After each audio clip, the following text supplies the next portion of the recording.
नमस्कार, मेरा नाम डॉक्टर पीके शाह है। आज शौक के बारे में हम आप लोग को बताऊंगा। ये शौक का जो है पेशेंट आपको इमरजेंसी में जनरली देखने को मिल जाता है। अगर इसका आप प्रॉपर डायग्नोसिस नहीं कर पाएंगे एवं उसका मैनेजमेंट नहीं हो पाएगा तो इस पेशेंट का डेथ भी हो सकता है। इसलिए इसके बारे में जानना बहुत ही ज़रूरी है और इस शौक के बारे में एग्जाम में भी बहुत पूछा जाता है। तो हम स्टार्ट करते हैं।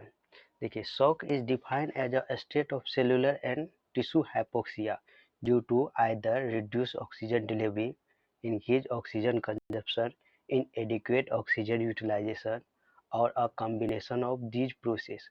मतलब शौक वो होता है कि जिसमें सेल और टिश्यू के लेवल पे जो है ना ऑक्सीजन का कमी हो जाना।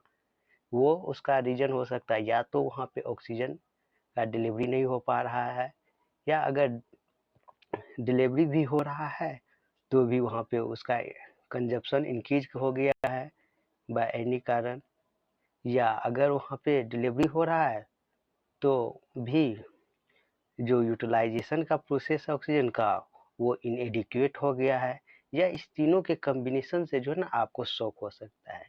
आप तो जानते हैं कि ऑक्सीजन आपके लिए कितना ज़रूरी है।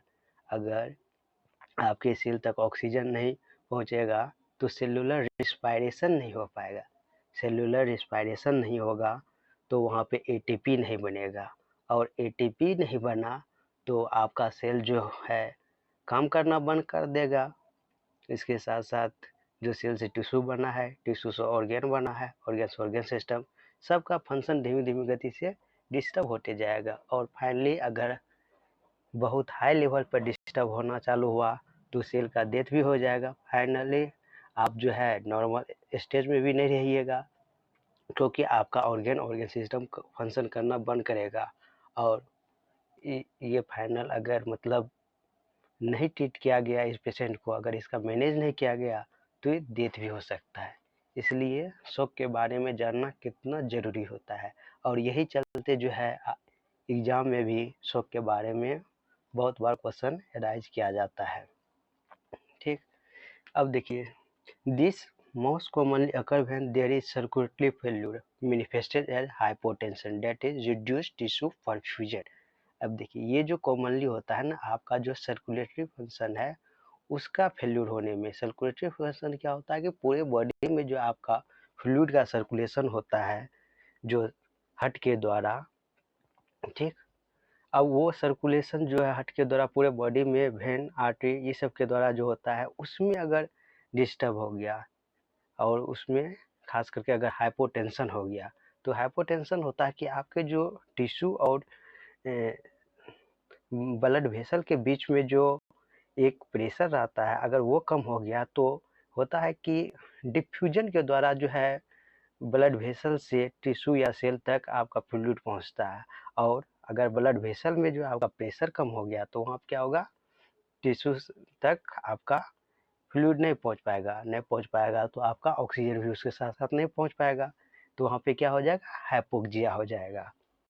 ठीक, अब देखिए, shock is initially reversible but must be recognized and treated immediately to prevent progression to irreversible organ dysfunction। शौक देखिए इनिशियली क्या होता है, रिवर्सिबल होता है, क्योंकि उस लेवल पे जो है इनिशियल लेवल पे उतना आपका सेल डैमेज नहीं होता है, ऑर्गेन जो है डिस्फंक्शन नहीं होता है। ठीक, अगर इसको नहीं ट्रीट किए, अगर इमीडिएट इसको आप रिकॉग्नाइज नहीं कर पाए तो इसका प्रोग्रेशन बढ़ेगा और इरिवर्सिबल ऑर्गन डिस्फंक्शन होगा, अर्थात ऑर्गन इस टाइप से आपका डिस्फंक्शन होगा कि उसका रिवर्सिबल पॉसिबल नहीं है। तो फाइनली आपको समझिए वो या तो ऑर्गन डैमेज हो जाएगा जिस ऑर्गन, और आपका डेथ भी हो सकता है। ठीक, undifferentiated shock refer to situation when shock is recognize but the cause is unclear. Undifferentiate shock उसको बोलेंगे जिसमें तो आप शौक जान गए कि शौक है पेशेंट के, परंतु उसका जो काउज है वो आप नहीं जान पाए। ठीक, काउज जानना बहुत इम्पोर्टेंट होता है। अगर आप काउज ही नहीं जान पाए तो आप उसका डायग्नोसिस ही नहीं कर पाइएगा। डायग्नोसिस नहीं कर पाइएगा तो वो उसका मैनेजमेंट नहीं हो पाएगा। ठीक, अब हम टाइप ऑफ शॉक देखते हैं। शॉक जो है बुक में मेनली 4 टाइप का बताया गया है। ठीक, फर्स्ट है हाइपोवोलेमिक शॉक, दूसरा है कार्डियोजेनिक शॉक, तीसरा ऑब्स्ट्रक्टिव शॉक और चौथा है डिस्ट्रीब्यूटिव शॉक। ठीक, इसमें कुछ जो है क्लासिफिकेशन में और भी डिवीजन है, उसके बारे में देखेंगे एक एक करके और एक एक करके फर्दर हम समझेंगे भी। देखिए, हाइपोवोलेमिक शॉक, कार्डियोजेनिक शॉक ये सब में है, लेकिन ऑब्स्ट्रक्टिव शॉक जो है ये फर्दर आपका 3 टाइप का होता है। Tension pneumothorax, massive pulmonary embolism, cardiac tamponade. उसका डिस्ट्रीब्यूटिव शॉक जो होता है इसका भी फर्दर 3 टाइप का होता है। Septic shock, anaphylactic shock, neurogenic shock. इस सब शॉक के बारे में हम अगेन देखेंगे। अब देखिए, कार्डियोजेनिक शॉक किसको बोलेंगे? कार्डियो मतलब क्या होता है? हार्ट होता है, हार्ट के लिए यूज होता है। जेनिक मतलब जिससे के चलते हो रहा है, अर्थात कार्डियो के चलते जो शॉक हो रहा है उसको कार्डियो से जेनिक से बोलेंगे। It occur due to systolic और डायस्टोलिक डिस्फंक्शन। ये क्यों होता है? आपका या तो सिस्टोलिक या डायस्टोलिक जो है वो फंक्शन प्रॉपर नहीं कर पाता है। जिस टाइप से हार्ट वर्क करता है उसमें एक सिस्टोलिक होता है, दूसरा डायस्टोलिक होता है। वही ना जो बीपी मापते हैं, एक सिस्टोलिक प्रेशर, एक डायस्टोलिक। अगर उसका डिसफंक्शन हो गया तो आपको कार्डियोजेनिक शॉक होगा। ठीक, अब देखिए हाइपोवोलेमिक शॉक। हाइपो मतलब क्या होता है? कम वॉल्यूम, तो वॉल्यूम अर्थात ब्लड वेसल का में जो वॉल्यूम है फ्लूइड का, अगर उसमें कम हो गया तो उसके चलते जो आपका शॉक होगा उसी को हाइपोवोलेमिक शॉक बोलेंगे। It occur due to intravascular fluid volume, मतलब ये क्यों होता है? इंट्रावेस्कुलर फ्लूइड वॉल्यूम के चलते। ठीक, उसके बाद तीसरा देखते हैं obstructive shock. Obstructive shock it occur when there is physical obstruction in the blood flow. अब देखो, ऑब्स्ट्रक्टिव मतलब ये होता है कि कोई रुकावट करना। ये क्या होता है कि आपके जो है ब्लड फ्लो में के जो है ना रास्ते में कोई ऑब्स्ट्रक्शन आ गया, फिजिकल हो, उसी के द्वारा अगर शॉक होता है उसको ऑब्स्ट्रक्टिव शॉक बोलेंगे। जैसे कि मान लिया ब्लड वेसल है, उसमें इतना प्लग जम गया है कोलेस्ट्रॉल का कि ब्लड फ्लो ही नहीं पा रहा है, तो ऑब्स्ट्रक्शन होने लगा। या किसी कारणवश से ब्लड वेसल जो है आपका दब चुका है, जो मेजर ब्लड वेसल है, अब आगे तक आपका फ्लो ही नहीं हो पा रहा, तो वहाँ पे शॉक होगा। ठीक, अब देखिए डिस्ट्रीब्यूटिव शॉक। डिस्ट्रीब्यूटिव शॉक जो होता है ये न्यूरोजेनिक होता है, एनाफाइलेटिक होता है एंड सेप्टिक शॉक होता है। देखिए न्यूरोजेनिक शॉक के बारे में, it occur from trauma that lead to spinal cord injury. Neurogenic shock जो है ना ये ट्रॉमा के चलते होता है, जिसके चलते स्पाइनल कॉर्ड इंजरी हो जाता है। उसका बाद है एनाफाइलेटिक शॉक। एनाफाइलेटिक शॉक जो होता है it is acute life threatening hypersensitivity reaction to a sensitizing substance like drug, chemical, vaccine, food, etc. अब देखिए एनाफाइलेटिक जो है ना ये एक्यूट लाइफ थ्रेटनिंग होता है, अर्थात जानलेवा होता है, जीवन को ही खत्म करने वाला होता है।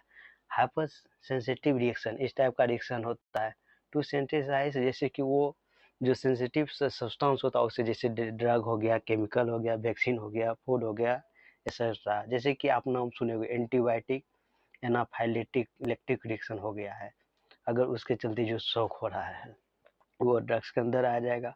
उसके बाद सेप्टिक शॉक हो गया, इसको जो है आल्सो बोला जाता है ब्लड पॉइजनिंग। ये एक कंडीशन होता है जिसमें कि आपका इन्फेक्शन इस लेवल पे होता है कि आपका ब्लड वेसल जो है ना वो पॉइजन हो जाता है आपके शरीर के लिए। इतना इन्फेक्शन बैक्टीरिया आपके ब्लड में बन जाता है, जिस उसके चलते जो शॉक होता है उसको सेप्टिक शॉक बोलेंगे। अब देखिए हम शॉक का एटियोलॉजी देखेंगे। ठीक, अलग अलग शॉक का क्या एटियोलॉजी होता है। फर्स्ट हम देखते हैं हाइपोवोलेमिक शॉक। मेनली आपको ये वाला केस जो है ना हाइपोवोलेमिक वाला ही आपको मिला करता है मैक्सिमम आपके इमरजेंसी में। देखिए हाइपोवोलेमिक शॉक जो है ये 2 टाइप का होता है, हेमरेजिक हो गया, नॉन हेमरेजिक हो गया। हेमरेजिक में अगर आप देखेंगे ये भी फर्दर 2 टाइप का है, एक एक्सटर्नल होता है, दूसरा इंटरनल। एक्सटर्नल में आपका जीआईटी भी आता है, या कहीं पे एक्सटर्नली इतना कट गया है, इतना ब्लड बह रहा है कि आपके जो है ब्लड वेसल में उसका वॉल्यूम कम हो जाएगा, ठीक, जिससे हाइपोटेंशन होगा, आपको शॉक होगा। इंटरनल में जैसे चेस्ट में हो गया, एब्डोमेन हो गया, पेल्विक में हो गया, रेट्रोपेरिटोनियम हो गया, लॉन्ग बोन में हो गया। इस सब में कहीं ब्लीडिंग है तो ये सब को तो आपके अंदर में है, तो इसके लिए आपको फर्दर रेडियोलॉजी का इन्वेस्टिगेशन भी ज़रूरी होता है, या कॉमनली बहुत टाइप का सिम्टम भी दिखता है कि आप रिकॉग्नाइज कर पाओगे। अब देखिए नॉन हेमरेजिक देखते हैं। इसमें क्या होता है, वोमिटिंग को अगर एक्सेसिव वोमिटिंग किसी को हो रहा है, उससे आपके बॉडी का फ्लूइड लॉस होता है, हो जाएगा। डायरिया हो गया, डायरिया में क्या होता है, इतना फ्रीक्वेंसी आपका स्टूल पास होता है और फ्लूइड लॉस होता है कि आपको शॉक हो सकता है। अगर डायूरेसिस, मान लिया जब किसी को बहुत पेशाब हो रहा है, अगर हो सकता है वो कोई डायूरेटिक टेबलेट यूज कर लिया हो जिससे इतना पेशाब होता है, या बहुत से कंडीशन भी होता है जिसमें पेशाब बहुत होता है डायबिटीज और के केस में, तो उसके चलते होता है। या बर्न, आपका शरीर अगर जल जाता है तो उसके चलते भी आपको हाइपोवोलेमिक शॉक होता है, ठीक। जैसे कि ये जो फिगर है ना, ये बताया कि जैसे ये हार्ट हो गया आपका, ये वेस्कुलर हो गया, ब्लड वेसल, मतलब हाइपोवोलेमिक में कहाँ पे होगा, आपका जो ब्लड वेसल है ना उसमें फ्लूइड का कम हो जाना। सेकेंड देखते हैं कार्डियोजेनिक शॉक। अब कार्डियो मतलब हो गया हार्ट, अगर हार्ट में किसी कारण का एबनॉर्मेलिटी हो गया, उसे जैसे मायोकार्डियल इन्फेक्शन, ये आप बहुत केस देखिएगा मायोकार्डियल इन्फेक्शन का, ठीक। मायोकार्डियल कंट्रूशन हो गया, मायोकार्डाइटिस हो गया, अर्थात हार्ट में इन्फेक्शन हो गया। कार्डियक एरिथमिया हो गया, जो रिदम है वो रिदम हो गया, मतलब इरेगुलर हो गया। ये भी अगर अनस्टेबल टेकी एरिथमिया हो गया, अनस्टेबल एरिथमिया हो गया, ठीक। आइनोट्रोपिक ड्रग ओवरडोज अगर ले रहे हो, जैसे बीटा ब्लॉकर्स हो गया, कैल्शियम चैनल ब्लॉकर्स हो गया, इस आइनोट्रोपिक ड्रग का ओवरडोज के चलते आपका हार्ट डिस्फंक्शन हुआ, इसके चलते आपको का हार्ट ही काम करना बंद कर दिया। हार्ट काम करना बंद कर दिया तो वही आपके पूरे बॉडी में फ्लूइड का सर्कुलेट करा रहा है, तो वही नहीं हो पा रहा है, तो आपको जो हार्ट के चलते जो शॉक हो रहा है उसको कार्डियोजेनिक शॉक बोलेंगे। ये फिगर में देखिए, ये हार्ट में ही आपका बताया गया है कि प्रॉब्लम है, ठीक। इसके बाद ऑब्स्ट्रक्टिव शॉक काउज, देखिए ऑब्स्ट्रक्टिव में क्या होता है, ऑब्स्ट्रक्शन होना, ठीक। इसमें टेंशन न्यूमोथोरैक्स आ जाएगा, कार्डियक टेम्पोड हो गया, मेसी पल्मोनरी एम्बोलिज्म हो जाएगा, ठीक। अर्थात ये जो है ब्लड वेसल है उसके में कुछ ऑब्स्ट्रक्शन आ जाना, ठीक, ये आपका ऑब्स्ट्रक्टिव शॉक हो जाएगा। उसका अगर आप फिर पैथोलॉजी देखेंगे, पैथोजेनेसिस, तो समझ में आएगा बेहतर। अब उसके बाद देखते हैं डिस्ट्रीब्यूटिव शॉक का। डिस्ट्रीब्यूटिव शॉक में सेप्टिक शॉक हो जाएगा, एनाफाइलेटिक शॉक होगा, न्यूरोजेनिक शॉक हो गया।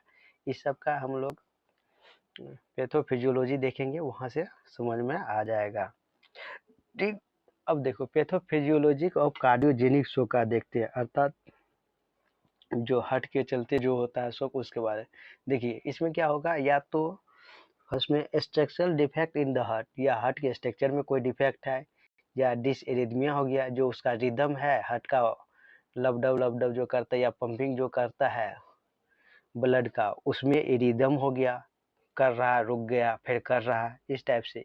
क्योंकि हार्ट जो है हम लोग का रिदम करता है, अर्थात 1 मिनट में 72 बार जो है एवरेज, या तो हम लोग वैसे 60 to 100 देखा करते हैं, जो रिदम होता है सबका अपना अपना होता है। अगर वो नहीं है, एरिथमिया आ गया, जो कि आपको ईसीजी पे दिख जाता है, या आप स्टेथो लगा करके, इसके चलते होता है। इसमें क्या होता है, सिस्टोलिक या डायस्टोलिक डिसफंक्शन हो जाएगा, उसके चलते क्या हो जाएगा, decrease cardiac output and increase pulmonary pressure. इसी का कार्डिक आउटपुट ही डिक्रीज हो जाएगा और पल्मोनरी प्रेशर इंक्रीज हो जाएगा। क्यों, क्योंकि पल्मोनरी से ही हार्ट में ब्लड आता है और हार्ट से पूरे शरीर में ब्लड जाता है, तो आउटपुट ही कम हो जाएगा, तो जहाँ से आ रहा है तो वहाँ पे से आएगा नहीं, तो वहाँ प्रेशर इंक्रीज हो जाएगा, जिसके चलते क्या होगा, पल्मोनरी इडिमा, पल्मोनरी अर्थात लंग्स में इडिमा हो जाएगा, अर्थात फूल जाएगा। क्यों, क्योंकि वहाँ पे पल्मोनरी प्रेशर इंक्रीज हो गया, अर्थात फ्लूइड वहाँ पे है, तो फ्लूइड है तो आपका इडिमा हो जाएगा, इडिमा हो जाएगा तो डिक्रीज सेलुलर ऑक्सीजन सप्लाई, उसके बाद जो है उसके चलते जो सेल के लेवल पे ऑक्सीजन का ही सप्लाई कम हो जाए, क्योंकि कार्डियक आउटपुट भी कम हो गया और वहाँ पे जो ऑक्सीजन जो इडिमा के चलते जो है रिस्पायरेशन आपका प्रॉपर नहीं हो पाएगा, ठीक, जिसके डिक्रीज टिश्यू परफ्यूजन, और टिश्यू में परफ्यूजन ही कम हो जाएगा, और टिश्यू परफ्यूजन कम हुआ तो वहाँ तक टिश्यू तक आपका ऑक्सीजन नहीं पहुँच पाएगा, अर्थात हाइपोक्सिया हो जाएगा, जिसके चलते आपको कार्डियोजेनिक शॉक होगा। इसके बाद देखिए हाइपोवोल्मिक शॉक, हाइपोवोल्मिक शॉक में क्या हो गया, decrease blood volume due to accident, burn etcetera, decrease venous return हो जाएगा, डिक्रीज कार्डियक आउटपुट हो जाएगा, lead to decrease tissue perfusion, decrease cellular metabolism, अर्थात decrease blood volume due to accident, burn, किसी भी चलते से जो है कोई भी इटियोलॉजी के चलते जो आपका जो वॉल्यूम डिक्रीज हो गया, उसके चलते वेनस रिटर्न में जो है वो डिक्रीज हो जाएगा, उसके बाद कार्डियक आउटपुट हो जाएगा उसमें डिक्रीज हो जाएगा, टिश्यू परफ्यूजन डिक्रीज होगा, टिश्यू परफ्यूजन डिक्रीज होगा, decrease cellular metabolism, cellular metabolism, क्योंकि सेल के लेवल पे जो ऑक्सीजन जितना जाना चाहिए टिश्यू परफ्यूजन के जो डिक्रीज हुआ वो नहीं पहुंचा, तो फिर वहाँ सेल्यूलर मेटाबॉलिज्म कम हो जाएगा, ठीक। इसके बाद न्यूरोजेनिक शॉक देखते हैं। अब देखिए न्यूरोजेनिक में disruption of sympathetic nervous system, ठीक, इसमें सिंपैथिक नर्वस सिस्टम का डिस्टर्बन होगा, जिसमें वेसो डायलेशन हो जाएगा, जो वेसो का उसका डायलेट कर जाएगा, डिक्रीज बीपी हो जाएगा, जिसके चलते ब्लड प्रेशर कम हो जाएगा, ब्लड प्रेशर, कार्डियक आउटपुट कम हो जाएगा, cardiac output cellular oxygen supply decrease कर जाएगा, उसके बाद टिश्यू का परफ्यूजन डिक्रीज हो जाएगा, जिससे इम्पेयर सेलुलर मेटाबॉलिज्म, अर्थात सेल का मेटाबॉलिज्म इम्पेयर्ड हो जाएगा, ठीक। इसके बाद एनाफाइलेटिक शॉक देखते हैं, जो जिसमें कि एनाफाइलेटिक जो एजेंट है उसके चलते ये होगा, इसका एटियोलॉजी जो है के चलते, जैसे कि एलर्जेन हो गया, ड्रग्स हो गया, केमिकल एक्सेट्रा, उसके चलते एंटीजन एंटीबॉडी रिएक्शन होगा बॉडी में, जिससे वेसो डायलेशन हो जाएगा, वेसो डायलेशन होगा तो कैपिलरी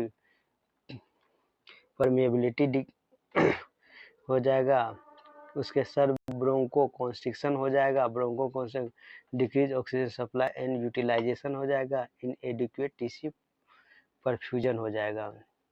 उसके बाद सेप्टिक शॉक देखते हैं, देखिए सेप्टिक शॉक इन्फेक्शन के चलते रिलीज ऑफ टॉक्सिन हो जाएगा, रिलीज ऑफ टॉक्सिन हुआ तो पेरिफेरल वेस्कुलर इफेक्ट हो जाएगा, इंडोथेशियन डिस्ट्रीब्यूशन हो जाएगा, microvascular insufficiency to the tissue, inadequate blood flow to the tissue, then cell death.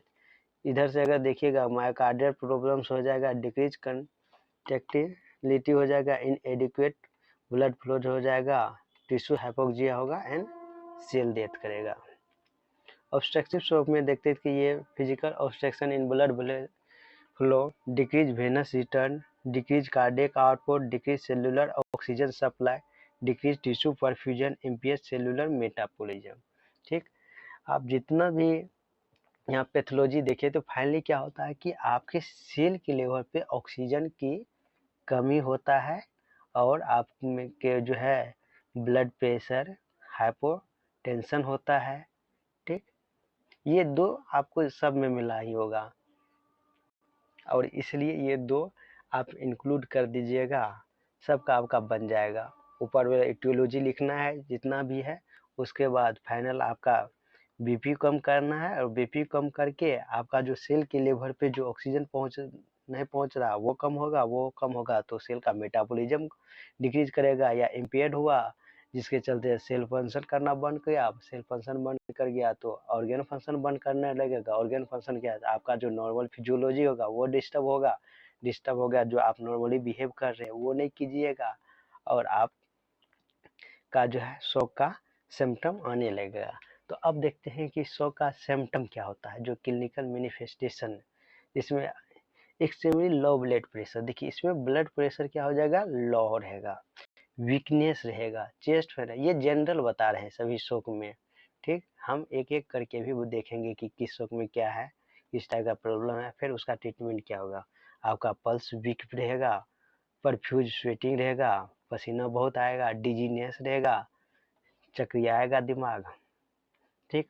Moist clammy skin हो जाएगा, मतलब आपके शरीर पे पानी पानी जैसा लगेगा, मॉइस्ट रहेगा।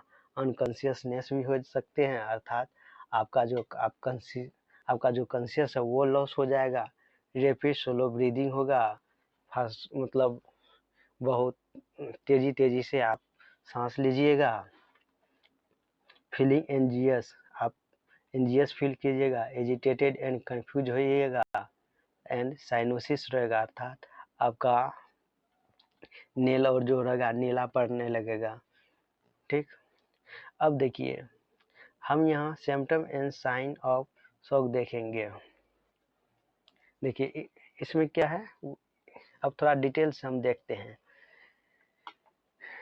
इसमें अल्टर रहेगा मेंटल स्टेटस, अर्थात आप लेथर्जी, कंफ्यूज ये रहिएगा, अर्थात आपको आलस फील हो जाएगा, आप कंफ्यूजन रहिएगा। ये कॉमन साइन होता है शॉक का।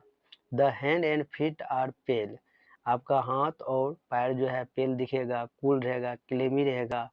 अब साइनोटिक, वही आपका जो है ब्लू कलर का रहेगा cyanotic. As are the ear lobe, आपका एयर लोब में, नोज में, नेल में, बेड में, ये सब जगह पे आपको साइनोटिक का साइन दिखेगा। Capillary filling time is prolong, जो कैपिलरी फिलिंग टाइम है वो प्रोलॉन्ग हो जाएगा। एंड एक्सेप्ट डिस्ट्रीब्यूटिव शॉक में ये नहीं होगा। द स्किन अपीयर्स ग्रेइश और डस्टी एंड मॉइस्ट, और स्किन क्या हो जाएगा, ग्रेइश दिखेगा, डस्की दिखेगा एंड मॉइस्ट रहेगा। ओवर डायफ्रोसिस में होकर, ओवर डायफ्रोसिस दिखेगा आपको। पेरिफेरल पल्स आर वीक, जो पेरिफेरल आप पल्स लेते हो वो वीक हो जाएगा, अर्थात कम रहेगा। एंड टाइपिकली रैपिड, और वो फास्ट रहेगा। अब ओनली फेमोरल और कैरोटिड पल्स आर पल्पेबल, पढ़ाया जो है आपको फेमोरल जो होता है और कैरोटिड आर्टरी पर ही आपको पल्स को पाल्पेट कर पाइएगा, अदर जगह नहीं मिलेगा, ठीक, क्योंकि वीक पल्स होने के। टेकीपीनिया हो जाएगा, अर्थात सांस जो है आप इंक्रीज कर दे। हाइपर वेंटिलेशन में भी प्रेजेंट रहेगा। ब्लड प्रेशर 10 टू बी लो, आपका ब्लड प्रेशर लो हो जाएगा। अगर सिस्टोलिक ब्लड प्रेशर दिखेगा 90 mm से कम रहेगा, और कभी कभी अनऑब्टेनेबल रहेगा, आपका ब्लड प्रेशर ही नहीं मिलेगा। Direct measurement by intraarterial catheter के द्वारा तब करना पड़ेगा। If down option give higher and more accurate values, अगर इंट्राएट्रियल कैथेटर के द्वारा आप ब्लड प्रेशर मेजर कीजिएगा तो वो आपको मोर एक्यूरेट देगा। यूरिन आउटपुट भी आपका कम हो जाएगा। अब देखिए distributive shock cause similar system, distributive cause में सिमिलर से, इसमें लेकिन एक्सेप्ट आता है स्किन में अपीयर वार्म एंड फ्लश, इसमें ही डिस्ट्रीब्यूटिव शॉक में जो एक्सेप्शन में है कि इसमें स्किन क्या होता है, वार्म रहता है, क्योंकि ये इन्फेक्शन के चलते होता है। तो इन्फेक्शन में क्या होगा, इन्फेक्शन हुआ तो उसको मारने के लिए बॉडी जो है अपना जो है मैकेनिज्म है किसी चीज़ से फाइट करने के लिए एंटीजन एंटीबॉडी जो रिएक्ट करता है, जिसके चलते क्या होता है आपका बॉडी का टेम्परेचर इंक्रीज करता है। द पल्स में भी बाउंडलिंग रादर देर वीक, इसमें क्या पल्स भी अधिक रहेगा, ठीक। In septic shock fever possibly preceded by chills, इसमें जो सेप्टिक शॉक है इसमें इन्फेक्शन है तो उसमें फीवर रहेगा और दिखेगा कि वो ठंड के साथ आपको बुखार रहेगा।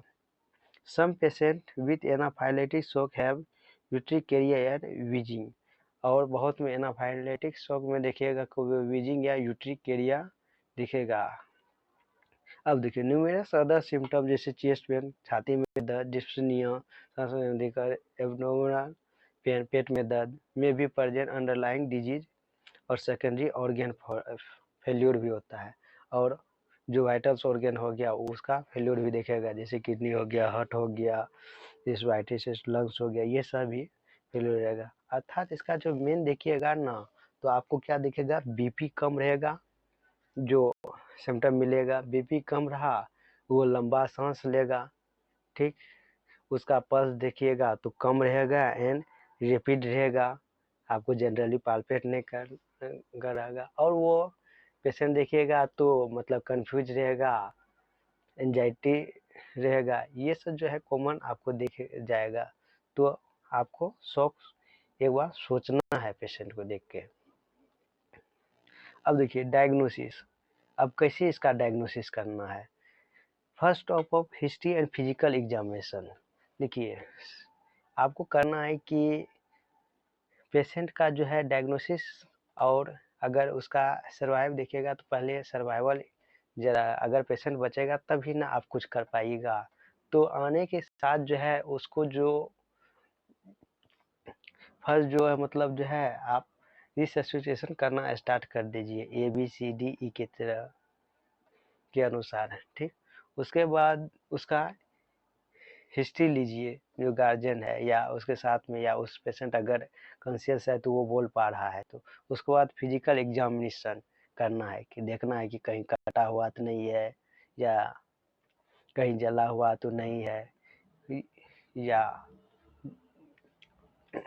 कहीं पे कोई प्रेशर तो अप्लाई नहीं है, ठीक, ये सब करना है। या जितना फिजिकल एग्जामिनेशन हुआ उसके बाद उसका वाइटल्स देखना है। वाइटल्स बहुत है इसमें, बीपी हो गया आपका, पल्स हो गया, रिस्पायरेटरी सिचुएशन हो गया, ठीक। तो ये सब आपको देखना है। उसके बाद टेस्ट रिजल्ट ट्रेंड्स, देन उसके बाद टेस्ट करना है। Diagnosis is mostly clinical, diagnosis अधिकांश क्लिनिकल होगा based on the evidence of insufficient tissue perfusion, ठीक। जैसे डिफरेंस लेवल ऑफ कॉन्शियसनेस, उसका कितना लेवल का कॉन्शियसनेस है, oliguria, peripheral cyanosis and sign of compensation mechanism, जैसे टेकिकार्डिया हो गया, टेकीपेनिया हो गया, डायप्सोसिस, इस सब के बेसिस पे आपको डायग्नोसिस बनाना पड़ेगा, ठीक। स्पेसिफिक क्राइटेरिया इंक्लूड जैसे obtundation, heart rate greater than 100 beats per minute, respiratory rate greater than 22 beats per minute, hypotension, systolic blood pressure less than 90 mmHg और 30 mmHg fall in base line blood pressure, जैसे base line कितना है 120 है, अगर उसे 30 कम हो गया, urine output less than 0.5 millilitre पर केजी पर आवर, अगर ये सब आपको सिम्टम दिख रहा है तो आपको शौक सोचना है। उसका लेबोरेटरी फाइंडिंग करना है जो कि सपोर्ट करेगा आपको डायग्नोसिस को। जो ये शुरू में आप लोग जो है जैसे कि हम लोग देख करके पेशेंट को प्रोविजनल डायग्नोसिस बनाते हैं, फाइनल डायग्नोसिस हम जो इन्वेस्टिगेशन करवाते हैं फर्दर उसके अनुसार और सिम्टम सब चीज़ को मिला करके बनाते हैं, ठीक। अब देखिए अब कैसे इटियोलॉजी को जानिएगा, इसके लिए मतलब जो है आइडेंटिफाइंग इटियोलॉजी अर्थात कारण को जानना। अब देखिए स्पेसिफिक साइन या सिंबल को देख करके जो है, सिम्टम को देख करके आप उसके काउज को जान पाइएगा। देखिए recognize the cause of shock is of more important than categorize the type. देखिए टाइप कैटेगराइज करने से पहले जो है ना आप उसके काउज को जानना बहुत इम्पोर्टेंट होता है। The cause may be obvious और can be recognize quickly based on the history and physical exam. आप काउज को जो है तुरंत जान पाइएगा, आप हिस्ट्री लेकर के उसके फिजिकल एग्जामिनेशन लेकर के और कुछ टेस्ट करके, ठीक। जैसे कि किसी को चोट ही लगा है और वहाँ पे इंटरनल ब्लीडिंग हो रहा है, तो ये आप उसको पूछिएगा। जैसे कि किसी को पेट में चोट लग गया इस टाइप से कि ऊपर से ब्लीडिंग तो नहीं हो रहा लेकिन इंटरनल ब्लीडिंग हो सकता है, ये तो पेशेंट बताएगा, या कहीं पे कट गया तो आप उसको देखें फिजिकली, तो ये सब देख करके आप कर सकते हैं। या किसी को पहले से हार्ट का प्रॉब्लम है तो वो बोलेगा, या किसी को ब्लड प्रेशर का स्थिति या मतलब कोई भी मेडिकल हिस्ट्री वो बोलेगा, ठीक। अब देखिए कुछ टाइप का जैसे कि है उसके जैसे कि रिलेटेड हार्ट और लंग्स का है, और जैसे कि चेस्ट पेन रहेगा विथ और विदाउट डिस्पनिया, जैसे मायोकार्डियल इन्फेक्शन, ओटिक डिसेक्शन या पल्मोनरी एम्बोलिज्म, जैसे कि चेस्ट में पेन है, ठीक, तो ये सजेस्ट कर सकता है कि एमआई का केस हो सकता है, या ओटिक डिसेक्शन हो गया, ओटा में कहीं फट चुका है, या पल्मोनरी एम्बोलिज्म हो गया है। इस सिस्टोलिक मरमर में इंडिकेटिव वेंट्रिकुलर सेप्टल रप्चर, अगर सिस्टोलिक मरमर साउंड आपको सुनाई दे रहा है तो इससे आप समझिएगा कि वेंट्रिकुलर सेप्टल में क्या हुआ, रप्चर हो गया है। या मिट्रल रिगर्जिटेशन, या मिट्रल वर्म के द्वारा जो है रिगर्जिटेशन हो रहा है और ये एक्यूट मायोकार्डियल इन्फेक्शन में होता है। ठीक। अब देखिए, ये डायस्टोलिक मर्मर में इंडिकेटिव ओर्टिक रिगर्जिटेशन, अगर डायस्टिक मर्मर है तो आपको ओर्टिक रिगर्जिटेशन होगा ड्यू टू ओर्टिक डिसेक्शन, ओर्टा के डिसेक्शन हो गया इन्वॉल्विंग द ओर्टिक रूट, ओर्टिक रूट। जैसे cardiac tamponade is suggest by the jugular vein distension, cardiac tamponade का जो है आप कैसे जगह, यह जुगुलर जो वेन होता है ना उसमें डिस्टेंशन होगा, मफल हर साउंड आपको सुनाई देगा, पैराडॉक्सियल पल्स रहेगा। ठीक। अब देखिए, pulmonary embolism serve enough to cause shock, typically produce decreased oxygen saturation and occur more often in the special setting, include prolonged bed rest and after a surgical procedure। Pulmonary embolism जो भी कर सकता है आप शोक, इसमें क्या हो जाता है देखिएगा, आपका ऑक्सीजन का सेचुरेशन डिक्रीज करेगा और ये हो जाएगा स्पेशल के जैसे कि बहुत देर से सोया है, प्रोलॉन्ग बेड रेस्ट पे है या कोई सर्जिकल प्रोसीजर हुआ है। ठीक। अब देखिए, test to evaluate for and differentiate between the cardiac and pulmonary cause include the electrocardiogram, ECG के द्वारा आप जानिएगा, कार्डियक एंजाइम मेजर कीजिएगा, चेस्ट एक्सरे कीजिएगा, एवीजी कीजिएगा। ठीक। लंग स्कैन कीजिए, हेलिकल सीटी कीजिए, सीटी का जो टाइप होता है हेलिकल, उसके बाद इकोकार्डियोग्राफी कीजिएगा। ये सब मेनली हार्ट के द्वारा जो आपका कार्डियोजेनिक शॉक जो होगा उसके लिए होता है। ठीक।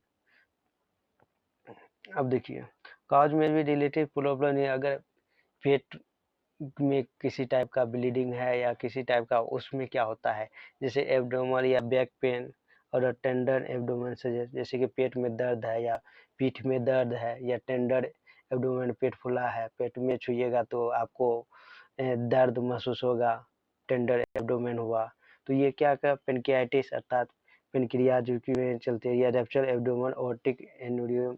ठीक। या रेप्चर एब्डोमेन ऑर्टिक एन्यूरिज्म के चलते पेरिटोनाइटिस हो गया। ठीक। जिसमें क्या परफोरेटेड विस्कस हो गया। And in women of child bearing age, जब बच्चा देने के अति में रहता है, एज में रहता है, या रप्चर इक्टोपिक प्रेगनेंसी, अर्थात जो इक्टोपिक प्रेगनेंसी हुआ वो रप्चर हो गया तो इसमें क्या होता है, इस समय पेट में दर्द, पीठ में दर्द या टेंडर पेट, ये सब समझिएगा तो एब्डोमेन का हो गया। अब देखिए, ए पल्सेटाइल मिड लाइन मास सजेस्ट रप्चर एब्डोमेन ओर्टिक एन्यूरिज्म, और पल्सेटाइल मिड लाइन मास जो है वो सजेस्ट करेगा कि आपका एब्डोमेन का ओर्टिक एन्यूरिज्म हो गया। ए टेंडर एड्रेक्सल मास सजेस्ट एक्टोपिक प्रेगनेंसी, अगर एड्रेक्सल मास आपको दिख रहा है टेंडर तो आप समझिए ये एक्टोपिक प्रेगनेंसी का है। तो इस टाइप से आप उसके काउज को जान सकते हैं। टेस्ट जो आप कीजिएगा, कॉमनली एब्डोमेन का सीटी कीजिएगा। ठीक। अगर पेशेंट अनस्टेबल है तो बेड साइड पे जाकर के अल्ट्रासाउंड करना है, कंप्लीट ब्लड काउंट करना है, एमाइलेज देखना है, एमाइलेज पेनक्रियाज के लिए लाइपेज देखना है, and for women of child bearing urine pregnancy test करना है, प्रेगनेंसी टेस्ट करना है जो प्रेग्नेंट पेशेंट है, यूपीटी टेस्ट। ठीक। अदर काउज जैसे कि सेप्टिक शॉक के लिए है, जैसे कि फीवर है, चील है, focal sign of infection suggest करेगा कि आपको सेप्टिक शॉक हो गया। खास करके ये इम्यूनोसप्रेस जो पेशेंट हो गया, इम्यूनोसप्रेस में हो गया जो कि लॉन्ग टर्म से स्टेरॉइड किसी इम्यूनोलॉजिकल डिजीज में कर रहा है, या आप ओल्ड एज है या बच्चा है, इस समय आप सोच सकते हैं, या किसी भी टाइप का क्रोनिक डिजीज से सफ़र कर रहा है, आइसोलेटेड फीवर है, contingent on the history and clinical setting में point to heat stroke.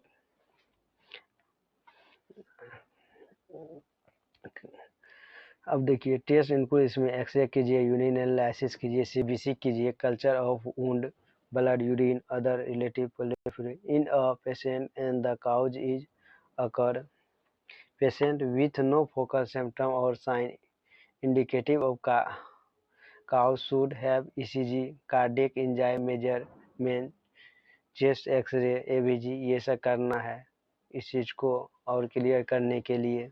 If result of this test are normal, other potential causes इनको मेडिकेशन या लिसिट ड्रग ओवरडोज, अगर ये सब में नॉर्मल है तो उसका मेडिकेशन देखना है, कोई तो नहीं ले रहा या ओवरडोज तो नहीं है। अक्यूट इन्फेक्शन, ओक्यूलेटेड जैसे टॉक्सिक शॉक हो गया, एनाफाइलेटिक हो गया, तो ऑब्स्ट्रक्टिव शॉक हो गया ये। अब देखिए वो सब करने के लिए जैसे कि अब एडिशनल टेस्टिंग करना है, जिसकी ईसीजी करना है, चेस्ट एक्सरे करना, CBC, serum electrolyte, blood urea, nitrogen, creatine, prothrombin time, partial thromboplastin time, liver function test, fibrinogen, fibrin split product are done to monitor the patient status and serve a baseline। अब ये सब अगर 100 का patient है तो ये सब करके आप उसके जो है कंडीशन को जान पाइएगा, ठीक। ये सब आपको हेल्प करेगा test. If the patient volume status is difficult to determine, monitoring of the central venous pressure or pulmonary artery occlusion pressure may be useful। अगर वॉल्यूम स्टेटस डिफिकल्ट हो रहा है डिटरमाइन करने के लिए तो उसका सेंट्रल वेनस प्रेशर मेजर करना है, पल्मोनरी PaO2 करना है, वो आपको हेल्प करेगा। अगर CPV लेस देन 5 mm और PaO2 less than 8 mm may indicate hypovolemia, although CPV may greater in the patient with hypovolemia who have pre-existing pulmonary hypertension। ठीक, rapid bedside cardiac ultrasound done to treat physician to assess the adequacy of cardiac filling function of used to access shock and overall cardiac perfusion। अब देखिए वो सब हो गया cause और treatment के support करने के लिए। अब इसका ट्रीटमेंट कैसे करना है? ट्रीटमेंट में सबसे पहले तो इसका सपोर्टिव केयर करना है, आईवी फ्लूइड करना है, other management depending on the type of cows. पहले तो पेशेंट आया तो सपोर्टिव उसमें ट्रीटमेंट करना है, जो भी है पहले उसको वाइटल को मेंटेन करना है। अगर सिचुएशन डाउन है तो ऑक्सीजन लगाइए आप, ठीक। अगर कहीं पे ब्लीडिंग हो रहा है तो उसको रोकना है, ठीक। या हार्ट में दर्द हो रहा है, चेस्ट में पेन है तो उसके लिए आप मेडिकेशन स्टार्ट कीजिए एंड हिस्ट्री लेना भी चालू कीजिए, और फ्लूइड लॉस है तो फ्लूइड लगाइए। उसके बाद आप जो है ट्रीटमेंट स्टार्ट कीजिए। जनरल मैनेजमेंट ऑफ शॉक, ठीक है। First aid involve the keeping the patient warm. प्रथम जो है पेशेंट को आप गर्म रखिए, उसको किसी भी चीज़ से जो गर्म करने वाला क्लॉथ है उसको उस पर ओढ़ा दीजिए। एक्सटर्न हेमरेज आ गए तो उसको कंट्रोल कीजिए। एयरवे वेंटिलेशन आर चेक, उसके एयरवे को देखिए, कोई तो ऑब्स्ट्रक्शन नहीं है सांस लेने में तो उसको देखना है, उसका वेंटिलेशन क्या है वो चेक करना है। And respiratory assistance is given if necessary, अगर उसके सांस लेने में दिक्कत है, उसका सिचुएशन डाउन है तो उसको सिचुएशन के लिए सिचुएशन मेंटेन के लिए आप रेस्पिरेटरी असिस्टेंस कीजिए, अर्थात ऑक्सीजन मास्क लगा करके उसको ऑक्सीजन दीजिए। और पेशेंट को कुछ भी मुंह से मत दीजिए। शॉक पेशेंट को patient head is turn to one side to avoid aspiration. If emesis, अगर पेशेंट उल्टी कर रहा है तो उसके सिर को टर्न कर दीजिए ताकि वो एस्पायरेट ना कर पाए। अगर यहाँ पे एस्पायरेट कर दिया तो उसको निमोनिया हो सकता है, जो कि और आपको डेथ की ओर ले जाएगा। अर्थात हमको फर्दर जो कॉम्प्लिकेशन हो सकता है उसको भी बचाना है।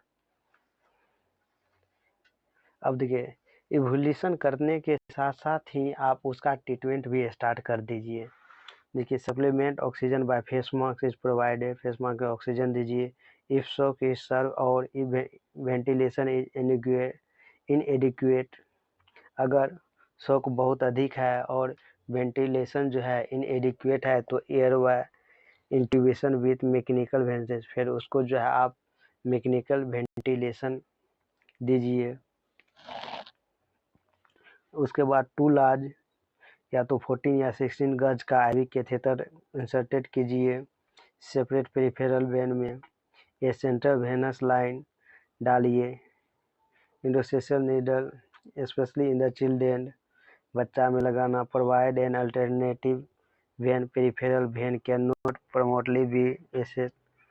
ठीक, अब देखिए typically a fluid challenge in given 1 litre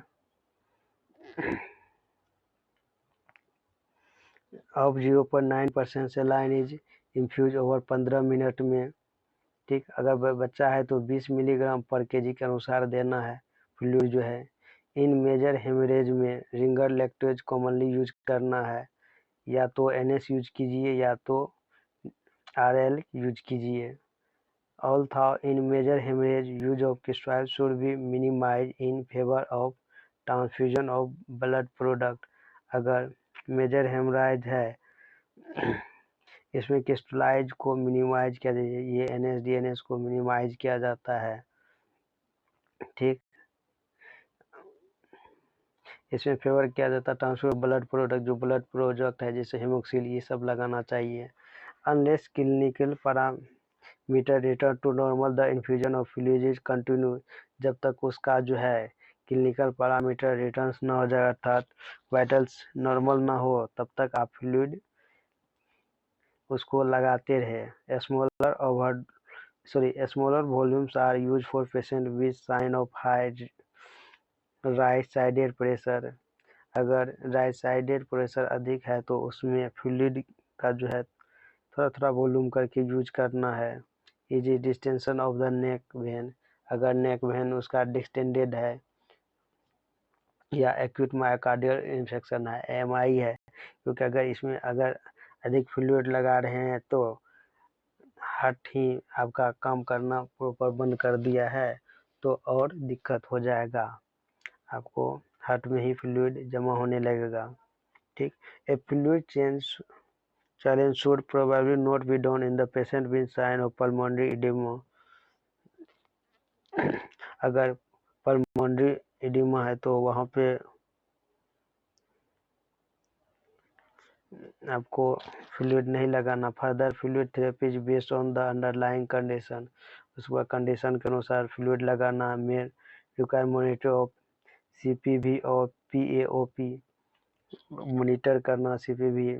beside cardiac ultrasound लगा के द्वारा एसेस करना उसका वेनस कॉन्ट्रैक्टिविटी हार्ट का क्या है, एंड वेना के बाद स्पायरेटरी वेबिलिटी क्या है, जैसे कि नीड टू एडिशनल फ्लूइड कितना उसको चाहिए, और आइनोट्रोपिक सपोर्ट के लिए ये जरूरी है, अर्थात उसका इको कर लीजिए हार्ट का। Patient in shock are critically ill and should be admitted to intensive care unit में। अगर पेशेंट अगर शॉक का है तो उसको और बहुत वो इल है तो उसको आप ICU में इंटर कीजिए, उसमें एडमिट कीजिए और मॉनिटर कीजिए। जैसे ECG मॉनिटर करना है, systolic diastolic mean blood pressure, ये सब को मेजर करना है। इंट्राएट्रियल कैथेटर लगाना है के द्वारा। रेस्पिरेटरी रेट, उसके डेप्थ को पल्स ऑक्सीमेट्री लगाना है। Urine flow by indwelling bladder catheter द्वारा। Body temperature, clinical status including the sensorium, GCS के द्वारा आप उसके सेंसोरियम को पता लगाइए। पल्स वॉल्यूम देखना है, स्किन टेम्परेचर, कलर, ये सब आपको मॉनिटर करते रहना है। Measure of CPV, PaOP and thermodilution cardiac output using a balloon tube pulmonary arterial catheter may be helpful for diagnosis and initial management of patient with shock of uncertain or mixed etiology और with serve shock. अब देखिए, या तो aetiology mix है या shock अधिक है तो उसमें जो है CPV एंड PaOP ये बहुत हेल्प करता है उसके मैनेजमेंट के लिए। अगर ओलिगोयूरिया है, पल्मोनरी एडिमा हो गया, ठीक, इस सब पेशेंट में। अब देखो, echocardiography is less invasive alternative है। अगर इकोकार्डियोग्राफी कर रहे हैं तो इसमें आपको इन्वेजन नहीं करना पड़ेगा। क्योंकि पल्मोनरी आर्टरी कैथेटर लगाएगा तो उसमें इन्वेजन करना पड़ता है, और इको करने में आप एक जेली लगा करके उसके प्रोब से आप कर लेते हैं, देख लेते हैं। तो अब देखिए सीरियल मैनेजमेंट ऑफ एवीजी हो गया, हेमाटोक्रिट हो गया, electrolyte, serum creatine, blood lactate are obtain. हाँ, शौक में देखिएगा कि अगर आप लैक्टेट देखिएगा ये बढ़ा रहेगा, क्योंकि वहाँ पे जो है ना ऑक्सीजन का कमी अगर सेल में हो रहा है तो उसका जो है एनएरोबिक रिस्पायरेशन होगा तो लैक्टेट बनेगा, तो आपका लैक्टेट लेवल्स किसी भी टाइप के शॉक में इंक्रीज रहेगा। सब लिंगुअल कार्बन डाइऑक्साइड में मेजरमेंट करना है। If available is non invasive monitor of we shall perfusion.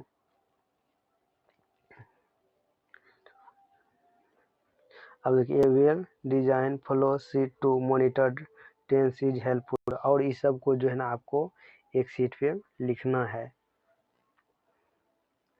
अब देखिए because tissue hyper perfusion makes intramuscular absorption unreliable और parenteral medication are given IV, opioid generally are avoided. इसमें opioid नहीं करना because they में काउज वेसोडाइलेशन, क्योंकि ये vasodilation करता है, जैसे कि ओपाइड में मॉर्फिन हो गया। बट सर पेन में भी ट्रीटेड भी मॉर्फिन, अगर बहुत पेन है तब आपको मॉर्फिन यूज कर सकते हैं, जो कि 0.1 मिलीग्राम पर केजी आईवी गिवन होता है over 2 minutes and repeated every 10-15 minute if necessary, अगर ज़रूरी है तो, लेकिन जल्दी नहीं करना चाहिए।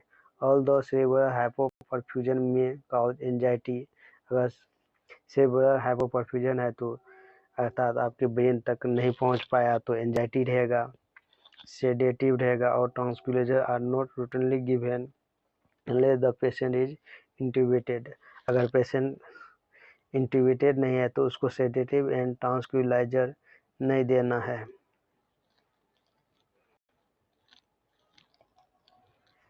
After initial resuscitation, especially in directed as the underlying condition, उसके बाद अगर ये इनिशियल रिससिटेशन करने के बाद जो है आप स्पेसिफिक ट्रीटमेंट स्टार्ट करना है।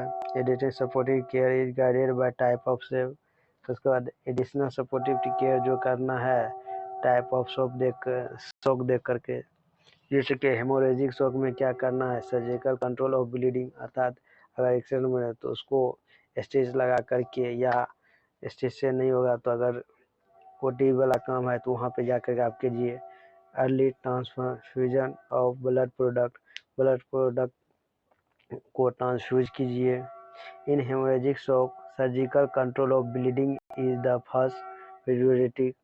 हेमोरेजिक शॉक में क्या हो जाता है कि आपको ब्लीडिंग जो हो रहा है उसको कंट्रोल करना है। Volume replacement rather than piece surgery to restore haemorrhagic, volume का रिप्लेसमेंट करना है, ठीक, उसको सर्जरी में जाने से ताकि restore. Blood product and crystalloid solution are use for research, blood product और क्रिस्टोइड को यूज करना है। RBC cell fresh frozen plasma and platelets are being given earlier in the ratio 1:1 in patient likely to require massive transfusion। अगर massive transfusion required है तो ये सबको red blood cell fresh frozen plasma and platelets को 1:1 के ratio में देना है। Failure to response usually indicate insufficient volume administration और अनरिकॉग्नाइज्ड ऑनगोइंग हेमोरेज। अगर वॉल्यूम इंसफिशिएंट इंडिकेट कर रहा है, रिस्पॉन्स नहीं दे रहा, तो अर्थात इसे ये समझना चाहिए कि हेमोरेज और बढ़ रहा है। वेसोप्रेशर में भी tried if refractive hemorrhagic shock, but only after adequate blood volume has been restored and hemorrhage control, giving vasopressin before that can worsen outcome। अब देखिए ट्रीटमेंट ऑफ डिस्ट्रीब्यूटिव शॉक में जो आईवी क्रिस्टोइड यूज करना है, सम टाइप एनोट्रोपिक और वेसोप्रेसर drug करना, anti microbial for septic shock के लिए, एपिनेफ्रिन फॉर एनाफाइलेटिक शॉक के लिए, इसके लिए करना। Distributive shock with profound hypotension after initial fully replacement with 0.9% saline may be treated with tropic या वेसोप्रेशर एजेंट जैसे डोपामिन, नॉन एफिशिएंसी। ठीक, patient with the septic shock also receive broad spectrum antibiotic देना है। Patient with anaphylactic unresponsive तो fluid challenge, इसको जो है receive epinephrine देना है 0.05 to 0.1 mg IV। उसके बाद इपिनेफ्रिन इन्फ्यूजन करना 0.02 माइक्रोग्राम पर केजी पर मिनट। अब देखो कार्डियोजेनिक सिर्फ है तो ट्रीटमेंट ऑफ काउज देखना है, जैसे कार्डियो शॉक स्ट्रक्चर डिसऑर्डर है, वल्वुलर डिस्फंक्शन है या सेप्टल रप्चर है तो रिपेयर सर्जिकली, फिर उसके सर्जरी के लिए आप उसको कार्डियो यूनिट में भेज दीजिए। Coronary thrombosis is treated either by percutaneous intervention, angioplasty, stent placement. इसके द्वारा कोरोनरी थ्रोम्बोलिज्म को ठीक करना है। कोरोनरी आर्टरी बाईपास सर्जरी करना है, थ्रोम्बोलाइसिस है। अब देखिए टेकी डिसएरिथमिया है तो rapid atrial fibrillation, ventricular tachycardia तो सो बाय कार्डियोवर्जन और with anti arrhythmic medication. Bradycardia is treated with transcutaneous और ट्रांस वेनस पेसमेकर के लिए जैसे एट्रोपिन 0.5 मिलीग्राम IV देना every 5 minute up to 4 dose में भी गिवन पेंडिंग पेसमेकर रिप्लेसमेंट। ठीक, एट्रोपिन जो है उसके पल्स को मेंटेन करेगा, हार्ट रेट को मेंटेन करेगा। आइसोप्रोटियोनोल 1 to 4 माइक्रोग्राम पर minute occasionally useful if the atropine is insufficient. अगर एट्रोपिन नहीं कम कर रहा तो आइसोप्रोटियोनोल देना है 1 to 4 माइक्रोग्राम पर मिनट, परंतु यह मायोकार्डियल इस्केमिया के पेशेंट में नहीं देना है। Shock after acute MI is treated with volume expansion if PaOP is low or normal. 15 to 18 mmHg is considered optimum. If a pulmonary artery catheter is not to place or bedside cardiac ultrasound not available, caution volume infusion 250 to 500 ml bolus of 0.9 may be tried while escalating the chest frequency upon sign of fluid overload. Shock after right ventricular MI usually responds partially to volume expansion. However, vasopressor agent may be needed. Bedside cardiac ultrasound to assess contractility and vena cava respiratory variability can help determine the need for additional fluid or vasopression. Inotropic support is better approach for patients with normal or above normal feeling.